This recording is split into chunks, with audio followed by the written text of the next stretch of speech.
So if I take sort of a list of some of the most common questions in the area of real estate, surely the most common one is those who purchased homes years ago on interest-only loans that ultimately would mature, and by that time you were hoping that the value of the home went up and you would refinance it and life would be good.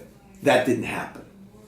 I get many emails from people in Las Vegas, Florida, Arizona that are faced with this issue. And what should they do? Well, remember, if in fact you decide to short sell the property, as long as it's a primary residence, the most important thing on that short sale is to make sure that the lender, if they're willing to do it, will waive the deficiency owed or ask for a small contribution for purposes of resolving the issue. In other words, if you bought a home for $1 million, which is worth $500,000, and you short sell it, if it's not a primary residence, then you could be held responsible if they waive the deficiency for the tax difference between $500,000 and $1 million, depending upon what tax class that you're in.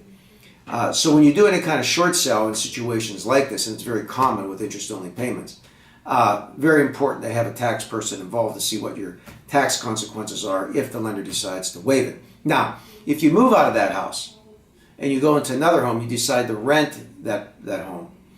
From CPAs I've talked to, that the original home that was primary residence, as long as you've lived in it to the last 5 years, if you short sell it, you're going to get the benefit of the Mortgage Debt Relief Act, which, by the way, expires this year.